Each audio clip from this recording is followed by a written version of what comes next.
Hey folks, and welcome back to the channel. So the software upgrade proposal for 2.0.1 is up for vote. I've got a few issues with the proposal that has been put up. It's more or less just with the organization skills or whatever. It annoys me when people more or less start to, it looks like they're letting things slip a little bit with links and stuff like this. Is a really important proposal. All of the links should be working for this proposal, especially if you're putting it up on station for validators to agree to a software update as to which we have absolutely no idea what it contains. So as you can see, we've got 3 links on there. Each 3 of those links do not work. So anybody who's voting right now, you're voting for something that you may have read before, but things might have changed since then. So with this planned upgrade, what does this mean? Well, there's going to be a blockchain halt. The likelihood of there being a halt is pretty high, and I think this is a situation, as you can see the allocated time for the update, that this is going to be a halt at this block height to implement this upgraded client state. Now, like I was saying, we need these links. It's very important that I myself get to dive into this again, because there might have been things that I didn't like before, and you know, they've not changed or something like that. So I'm very hesitant to vote for this. They've put it up straight away saying, you know, it's up for vote, go and vote. You've got people, you know, sharing it saying, go and vote yes. And it, you know, I can't find any of the links for any of this. It's really important that this L1 team or L2 team, whatever they're calling themselves, don't think that, you know, because the way I've seen it, you've come into a podcast, you've fed me a load of horse, and now you're acting up on that. I'm not someone who gives I don't just trust someone. Trust is earned. It's earned over a course of time, and you know, it's all to do with proof in the pudding kind of thing for me. And until someone proves themselves to me, I just don't trust everything that comes out of someone's mouth, so to speak. And yes, in podcasts and stuff like that, but letting things slip and slide like this isn't good. It's definitely not good. We've got enough crap as it is spamming up the governance thing. You can barely find which, you know, ones are legit. And a lot of things I see at the moment are simply just people wanting to do different repegs all of a sudden now that we've got one repeg that we've implemented. Respect the Agora, respect the community, respect the people that have been voted in to fix this. If it doesn't work, then put your proposal forward, you know. Have a small amount of moderate respect for your co-companions in the LUNC community is so important. So like I was saying, this software upgrade proposal is pretty big, because with the blockchain halt,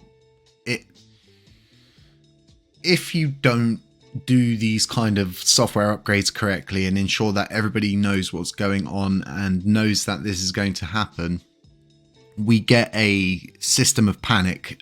It starts to take over, and then what happens is the short sellers think to themselves, well, this is actually a great opportunity for us. The likelihood, blockchain halt, we can say to people it's all crashing, we can at least drop the price a little bit, set your short at this to this. You've got groups out there that work like this, and this is all a thing about becoming predictable. And I was going to do a video on this, but I feel like I can cram it into this video because it's pretty relevant. Being predictable is not good. And one thing which is a good example at the moment is the Binance burn.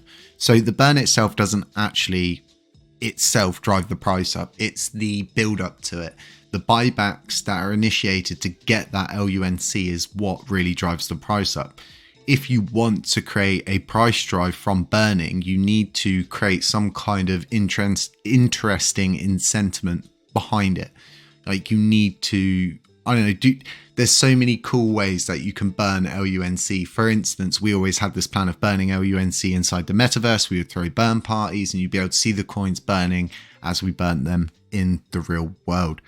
It's one of those things, and the biggest issue with being predictable is at the moment is short sellers, they love this kind of stuff, and it just seems that every time we see that burn once a month, the price goes down afterwards. And what we don't want to see is that. We want to see the price go upwards. We want to see people get excited about burning and be happy that coins are burning.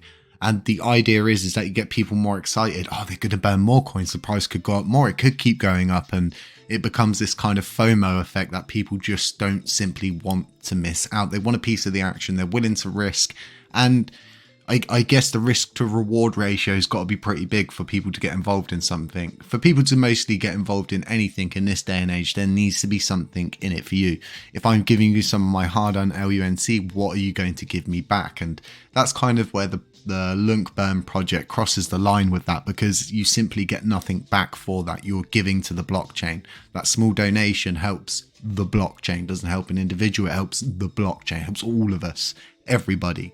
So going back to this upgrade, from what we can see in here, it's going to possibly incur a chain halt. Sometimes they get to the point of doing the upgrade and like, actually, we don't need to do the chain halt. I've seen this happen a couple of times within the year that we've been doing LUNC coverage. But you know, this halt is a opportunity for short sellers, and this all falls back to having this maintenance mode, this screen that comes up everywhere when there's a blockchain halt or the endpoints are down or there's maintenance happening. Just bang it all into one category and get a maintenance screen up. It's not that hard. If you can sit there and have so what will happen is inside the repository for Mobile Station, there'll be a specific file where when you tap in to your station and the endpoints are down, you just get the Terra Station thing just sat there. You could just change that picture to maintenance mode. It's literally an image swap. And that's how lazy, you know, that I see things, that we just can't seem to get on top of these tiny little things that could just stop, you know, these silly little predictable things from happening and getting the better of the average user that is not well informed, because that's what short sellers bank on. That's why they sit on these charting systems each and every day, sitting there, you know, negative comments, positive comments, and it's all down to how they're playing the market. And people simply sit and go, well, why do they sit there and spend so much time doing this? Because they're shorting or longing. There's a lot of money in this, you know, whack 100x on something, call that right. People love to gamble. People like the excitement of short selling and long selling. It's a very strange world, and it can have a huge effect on us. And this is the big issue, right? Being predictable. And this all falls into this category of now doing this blockchain halt. It's an opportunity. And I think the L1 team need to start. They need to get out of this bubble they're in, and they're doing a good job. Don't get me wrong. They're doing everything. We've got to this. We're going to get to parity, but don't let it slip. Don't let it slide. Don't think, oh, you know, we've got everyone where they want. We'll just carry on doing what we're doing. Keep that information flowing, because that is what we need. We don't need everyone to sit there going, well, what's next?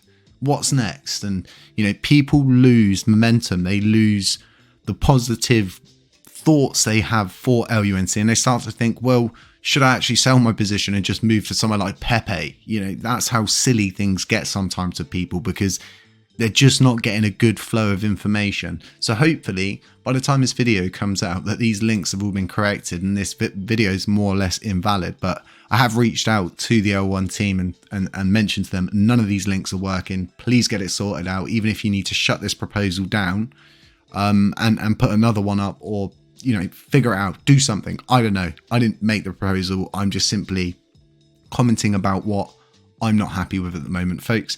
Have a really, really nice Wednesday wherever you are. Stay safe, beware of scammers, beware of doppelgangers, beware of anyone pretending to be me, and I'll catch you in the next one. None of this is financial advice, all for educational purposes only.